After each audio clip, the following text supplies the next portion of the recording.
Hi there, everybody, and welcome back to the Toon review. And I'm very sorry, I'm not in my usual recording spot in the studio this morning.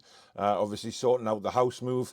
But we've had two very interesting interviews from Newcastle United players yesterday. One from Joelinton, which I have to say is quite inspirational. It just proves where Big Joe's at the moment, where his head's at, etc. And he spoke very highly about how things have changed for him at Newcastle United. But first of all, guys, if you do enjoy the video, as usual, please do hit the like button. It does help us move up the search results on YouTube. And of course, if you're new to the channel and you like what you see, please do hit that subscribe button. It is free to do so, and also the notification bell, which will let you know when we upload or we go live. So let's get into the video. And as I said, Joelinton has given an interview to the Chronicle. Very, very interesting one, talking about his ambitions for Newcastle United, and the fact that he's already stated that he wants to stay for many, many years and win many trophies at Newcastle United, which is fantastic.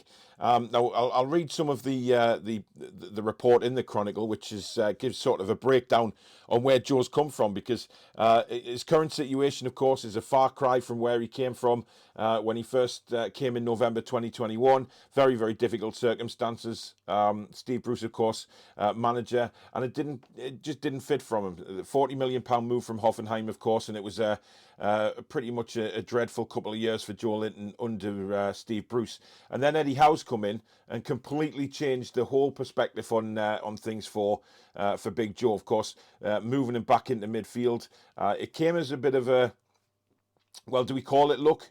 When Kieran Clark got sent off against Norwich, of course, that then made Eddie Howe put Joelinton back into midfield, and the rest, as they say, is complete history. Of course, he tried to fill the void that was made by Jose Perez and Salomon Rondon when they left the club, but he just never looked like a striker. He really didn't, and you know, he'll openly admit that now as well, that it didn't happen. He said, I know it's fans. Football is a passion and emotion, and when you are a striker who came to score goals but isn't scoring, the criticism will come. It is normal. However, we feel sad for not helping on the pitch and not scoring the goals we want to score. But today, I'm happy for the support from the fans, the affection they show me every game, on a daily basis in the street and on social media. I hope to continue here for many years to come. Now, of course, that is fantastic, because Joelinton is now one of the first names on the team sheet at Newcastle United. There's no doubt about that. He's played every single minute this season in the Premier League, and he's certainly Eddie Howe's go-to man for the midfield. There is no doubt about that. He went on to say, we know that even with the money, with the new owners, it's not something that will happen overnight. We know that there are many teams that are currently ahead of us.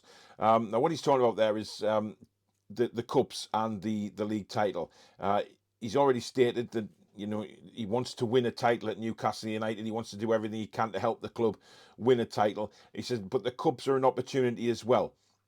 And it's nice to hear, because, of course, over the years, we have really not done very well in the Cups, and the fans just really are desperate for a cup run, something to give us a little bit of stuff to shout about and be proud of.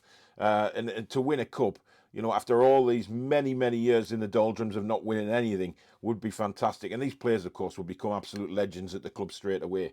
But he went on to say, we've been doing a good job. The club is giving its full support, the fans too. Of course, we have the desire to win a title, but we know it's not going to happen fast.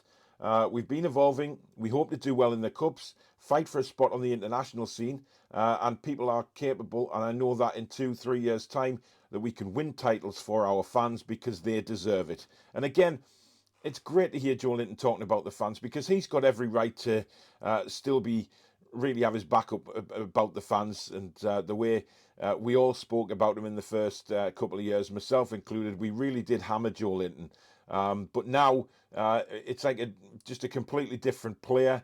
The fans are very, very different towards him, and you know, I think many fans, including myself, are very, very proud of where Joelinton's come from.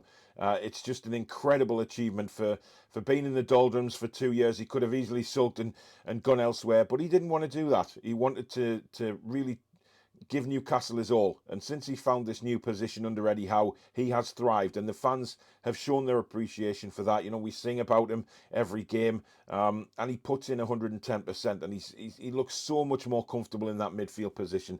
So well done to Joelinton for coming out and giving that interview and actually, you know, stating that he wants to be at the club for many, many years and wants to win a lot of things at this club before he indeed hangs his boots up. Now, another Newcastle United player that's been given an interview is Nick Pope, of course, away with England at the moment, and he's been talking about, obviously, being in the squads alongside Jordan Pickford all the time. And obviously, Gareth Southgate has seen Jordan Pickford as go-to goalkeeper, seen him as the number one. And no matter what we think of Jordan Pickford playing for Everton, he's never let England down. That's a certainty. Whenever he's played for England, he's played really well. Very rarely makes a mistake for England. So it's very difficult for Nick Pope to get in the England side. But it's different for the Nations League games this weekend, of course, because Jordan Pickford is injured. So it's very interesting to see who he'll go with. You know, he's got Dean Henderson there as well, and he's got, of course, the Arsenal goalkeeper Aaron Ramsdale. Now, for me, out of the three of them, I think Nick Pope deserves a start. I'm not saying that because I'm a Newcastle fan. I'm saying that because the way he's played this season. He's looked very reassured. He covers his area very well. He's very confident on the ball. I'm not sure you could say that about Aaron Ramsdale. I'm not sure about Dean Henderson, but, you know, Aaron Ramsdale, very good shot stopper. He's done very well since going to Arsenal, don't get me wrong. But I think Nick Pope's in a position now where he should be given the opportunity to start for England. Now, he said, of course, about moving to Newcastle as well. He says, it feels like a different phase of my career. He's told the BBC, just the mere fact of time, really. I had 6 years at Burnley, so it's very much a chapter closing and a new one beginning. When I went to Newcastle, it felt like my first day of pre-season. I was proving myself again. You're in front of a lot of new faces, staff, players, fans, and they've maybe not watched you as much as other people have. You almost feel like you're on trial again. You want to prove yourself. And for myself, it was about getting into that Newcastle team and being part of a team moving in a good direction. And of course, we know Nick Pope's been brilliant this season. He's made some fantastic saves, looks very, very comfortable. And what I like about Nick Pope is the way he commands his area. You know, long balls played over the top. He's onto them in a flash. You know, he's out of his area and he clears the ball very well. Either starts a pass and move off or he clears the ball. So he went on to say it's been great. The fans have taken to me great, and the players and staff have been top draw with me. It's a move in my career I've been really pleased to make. It's obviously a club that has great ambitions, already has a great setup, and is really looking to push itself to the next level. It's something that, as a player, is really exciting to be part of. So again, similar to Joelinton, talking about the club at the moment and how good it feels, the feel-good factor around the club, which hasn't been said for many, many years. Lots of these players are now coming out into newspaper interviews or TV interviews and saying what a wonderful opportunity it is and how much the ambition the club have. And, you know, us as fans, we've got to take that as a massive plus point because it really is. You know, let's be honest, Newcastle United over the years have never had that ambition. But now the players are coming out and saying it, so us as fans should be very, very excited. Yep, performances haven't been great. Bruno came out in an interview yesterday and said pretty much that. He wants to play further forward. He's made that quite clear, but at the minute he realises that the opportunity isn't there because of injuries, but it will be in the future, and he prefers playing as a number 8 than a number 6. And I can't wait to see Bruno back in that position, to be honest. But we do miss John Joe Shelby as well. I think that's been seen over this season when he hasn't been around. We miss that clinical pass. But what I'm trying to say in this video is the all-round good, the feel-good factor around the club. You know, it's fantastic. Players are coming out now and saying what a great club it is to be around. Now, this can only spread to players who don't play for the club at the moment. You know, when it comes to transfer windows, you know, Newcastle United can be interested in players and suddenly they'll see the players that are already there coming out with such great stories and how brilliant, excuse me, how brilliant the feel-good factor is at the club. You know, that will push them to sign, hopefully. You know, we've got Dan Ashworth there, who is very highly spoken of around the footballing world. Of course, you know, Ben Foster, the goalkeeper, explained what a wonderful man he was. You know, when he rang up to say he wouldn't be signing for us, you know, we got Karius instead. But again, it's that type of thing. You know, reputations and how happy people are at the club. That is going to get us signings in future years. So there you go, guys. A couple of really good interviews, a really good positive vibe from Joelinton and Nick Pope, of course, in their separate interviews. But let me know down in the comments what you think below. You know, are you happy with what they've said? It's nice, isn't it, just to finally hear players coming out with positive things to say about the club and the ambition of the club as well, because ambition is a word that we haven't had at Newcastle for a very, very long time.